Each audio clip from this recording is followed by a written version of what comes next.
좀 이렇게 시간이 안 가는지 정말 버스 안에서 going 이불 속에서 going은 언제나 너에게 going. Halo semuanya, perkenalkan nama saya Yolanda Putri Papahan. Saya dari kelas 11 MIA 2. Di sini saya akan menceritakan sebuah ceramah dengan topik kurangnya minat belajar siswa-siswi. Salam sejahtera bagi kita semuanya. Puji dan syukur kita ucapkan kepada Tuhan Yang Maha Esa, di mana hingga saat ini kita masih dapat merasakan kasih karunia yang diberikan Tuhan kepada kita. Dan kita masih diberi napas kehidupan untuk menikmati dunia ciptaan ini. Dan para hadirin yang hadir, semoga selalu dalam lindungan Tuhan dimanapun berada. Di video ini, saya akan memberikan sebuah ceramah dengan topik kurangnya minat belajar siswa-siswi. Sebelum kita mendalami topiknya, kita harus ketahui dulu, apa itu minat belajar? Minat belajar merupakan keinginan seseorang dalam belajar dan menekuni suatu hal yang diingininya dengan perasaan yang konsisten. Jadi, minat belajar itu seperti halnya kita mau atau tidak untuk belajar. Kurangnya minat belajar siswa-siswi merupakan permasalahan yang sangat serius yang dihadapi banyak siswa-siswi saat ini, terutama setelah pandemi COVID-19 yang membuat seluruh dunia harus beraktivitas secara online, terutama dalam dunia pendidikan. Permasalahan inilah yang harus ditindaklanjutkan agar tidak mempengaruhi generasi bangsa yang akan datang. Para hadirin sekalian, penyebab kurang minatnya belajar itu ada dua faktor, yaitu faktor internal dan faktor eksternal. Faktor internal tersebut berasal dari diri kita sendiri. Contoh faktor internal yaitu ketika kita belajar dibarengi dengan berbaring atau dapat dikatakan belajar saat berbaring. Hal ini dapat menimbulkan mudahnya kita mengantuk dan ini menimbulkan juga efek negatif bagi kita sendiri. Menurut informasi yang saya cari, rebahan sambil belajar itu dapat menimbulkan gejala sakit punggung, mudahnya mengantuk, dan dapat menimbulkan sakit mata.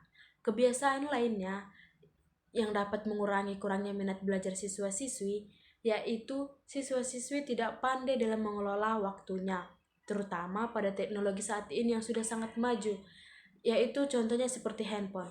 Siswa-siswi jika pandai menggunakan smartphone, pasti akan berdampak positif kepada pemakainya. Contohnya itu seperti jika kita sering menonton video yang membangun, seperti menambah wawasan, mencari motivasi kita untuk belajar, dan mendapatkan informasi-informasi tentang dunia luar. Hal itu dapat menambah wawasan kita dan sangat berdampak positif bagi pengguna smartphone.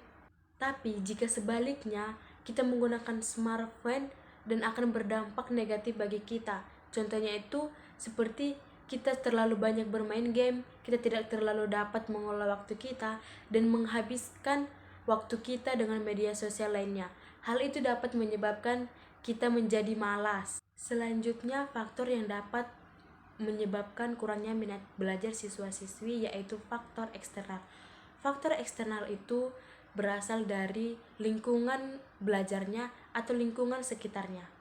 Mengapa bisa lingkungan belajarnya? Apa pengaruhnya? Mungkin teman-teman banyak bertanya-tanya seperti itu. Di video ini juga saya akan menjelaskan penyebab hal-hal seperti itu.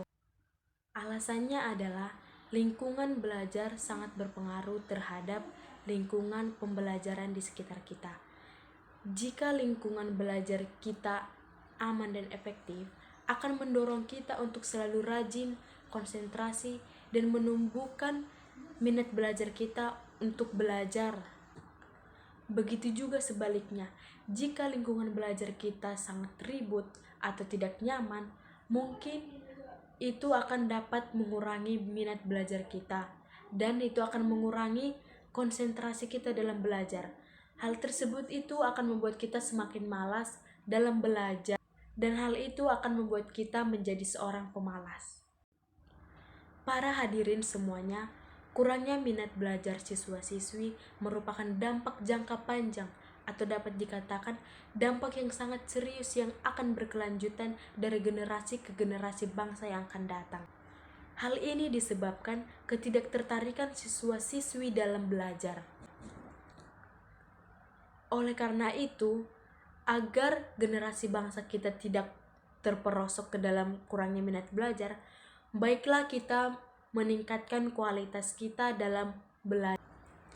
Oleh sebab itu, marilah sebaiknya kita mengurangi kegiatan yang membuat kita malas, terutama bagi penggunaan smartphone yang tidak pandai dalam memakainya.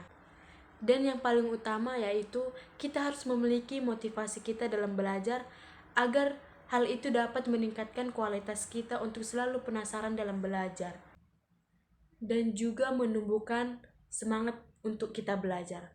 Mungkin semuanya tidak semudah yang diucapkan, tetapi jika kita sungguh-sungguh, maka semuanya itu akan berjalan dengan baik dan sangat berguna bagi diri kita sendiri. Demikianlah pemaparan ceramah yang saya sampaikan dengan topik kurangnya minat belajar siswa-siswi. Jika ada kekurangan ataupun kesalahan dalam perkataan dan perbuatan, saya mohon maaf. Sekian dan terima kasih.